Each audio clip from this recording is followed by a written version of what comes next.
Clad in his grime-stained overalls and hard hat, Jake descended into the bowels of the earth for his late-night shift in the mines.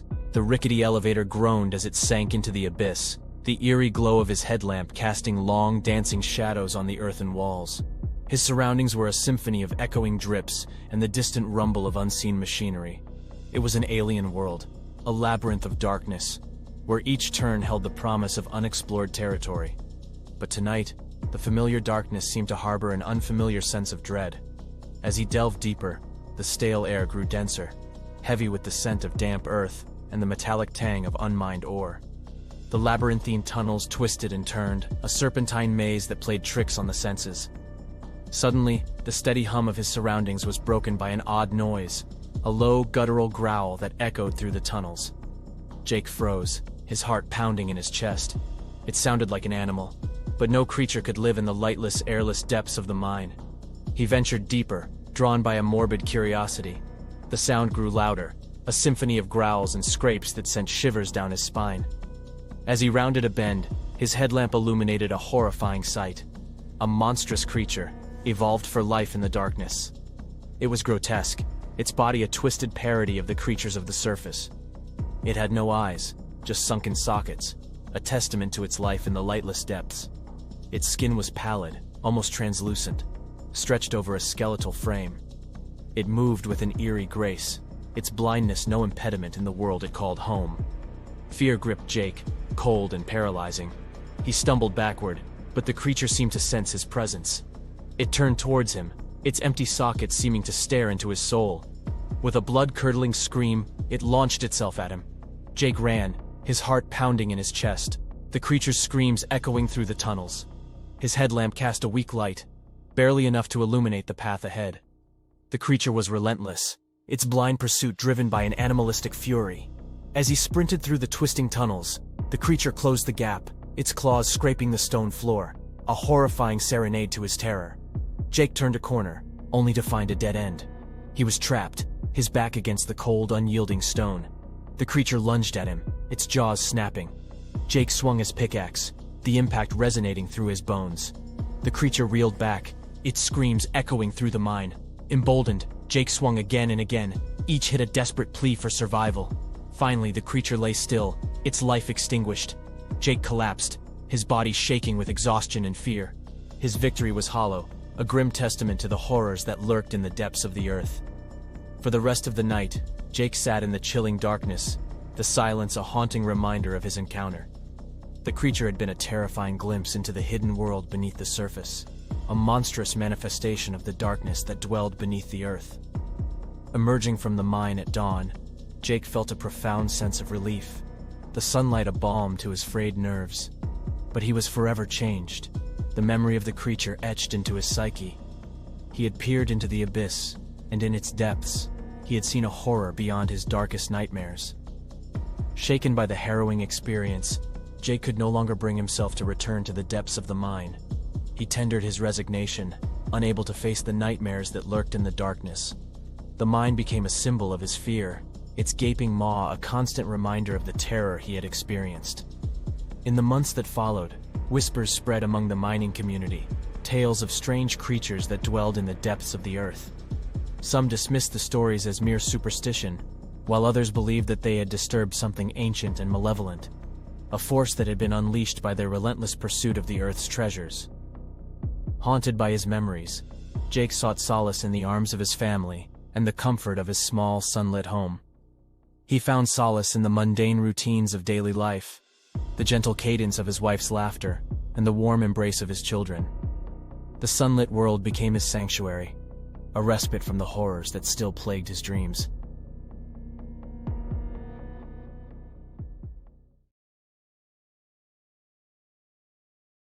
Alone in the vast labyrinth of New York City, a myriad of towering buildings creating a darkened, imposing maze, Robert found himself lost amidst the chaotic symphony of urban life. The intoxicating scent of street food vendors, the cacophony of cars honking, and the endless chatter of a million lives unfolding all around him initially enticed him. But as the sun sank below the horizon, the vibrant cityscape turned eerie. Robert was exploring the edgy corners of downtown, taking a shortcut down a dingy alley when the horror unfolded. It began subtly, a soft whispering echo, like the city's demons were awakening. Glancing back, he noticed a figure gradually emerging from the shadowy depths of the alley. A cold sweat trickled down his back as a shiver of dread rippled through him. The figure, tall and ominous, approached with predatory grace. Each footfall was a death knell, echoing off the graffiti-covered walls. The figure's face was hidden under the brim of a worn-out hat, but a chilling grin was perceptible, gleaming beneath the street lamp's anemic glow. Adrenaline surged through Robert, but his feet seemed cemented. His heart pounded a frantic tattoo, its rhythm in sync with the stranger's ominous approach. As the figure grew closer, he could see the stranger's eyes. They glowed with a malevolent fire that seemed to consume his humanity. "Empty your pockets," the figure growled, his voice a low, gravelly whisper that seemed to slither through the air, reaching into Robert's very soul. The command was accentuated by the glint of a switchblade, its deadly dance reflecting off the grimy alley walls. His mind raced, his fear was palpable, a bitter taste lingering on his tongue. Robert fumbled with his pockets, surrendering his wallet and phone. He could hear the distant laughter of partygoers oblivious to his plight, the irony of his solitude in a city so populated, a cruel jest of fate. Suddenly, another figure appeared. This one was different. It exuded a tangible malevolence, a raw savagery that made the first figure seem almost benign. It seemed to glide rather than walk, like a specter, a creature woven from the darkness itself. It whispered something to the first figure, a chilling susurrus that made Robert's blood run cold. He felt the icy touch of fear strangling him as the second figure moved closer. His menacing eyes shone with a sickening joy as he reached out, not for Robert's belongings, but for Robert himself. His touch was cold and clammy, a deathly contrast against the humid night air. Robert felt a strange sensation, an alien invasion within his mind. It was as if the figure was burrowing into his consciousness, violating his memories, his thoughts. The figure laughed, a sound that resonated with the horrors of 1,000 nightmares, amplifying Robert's terror. Searing pain erupted in Robert's head, a white-hot lance that seared through his sanity. His vision blurred, and he could hear his own screams echoing around him. The figures faded back into the shadows, their laughter a haunting lullaby to his despair.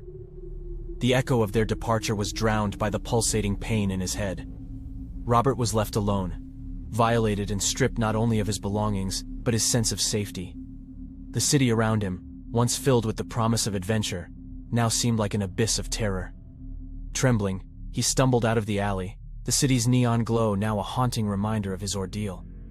The taste of fear, raw and chilling, lingered, a grim souvenir from the nightmare he'd endured in the heart of the city that never sleeps. He staggered onto the bustling streets, the crowd around him oblivious to his trauma.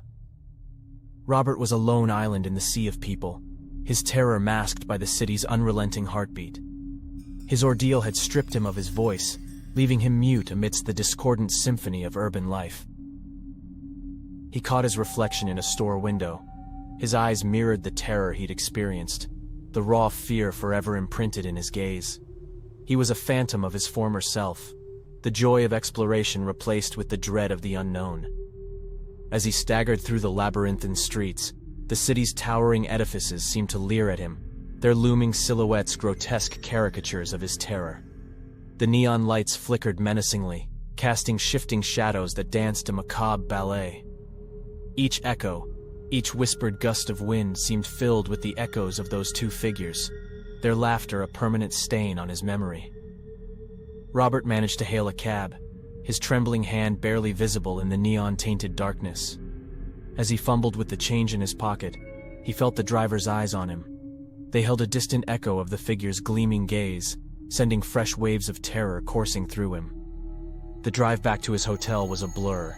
The cityscape rushed past, a nightmarish whirl of lights and shadows. He stumbled out of the cab, the driver's gaze burning into his back, another grim reminder of his ordeal. Once inside his hotel room, Robert collapsed onto the bed, his body and mind exhausted. He stared at the ceiling, the events replaying in his mind like a macabre movie.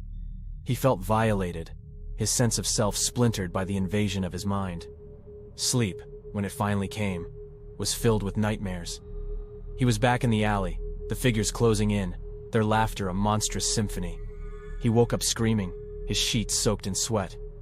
The dawn brought no relief, the morning sun an inadequate balm to his raw fear. Robert was forever changed by that night. The city that was once a symbol of dreams and opportunities was now a nightmarish landscape filled with unseen horrors. His trust in the world and himself had been shattered, replaced with a persistent paranoia that shadowed his every step. Haunted by his experience, Robert left New York, the city's skyline forever imprinted as a chilling silhouette against the backdrop of his fear. He carried with him the scars of that night, a grim reminder of the horror he'd encountered in downtown New York.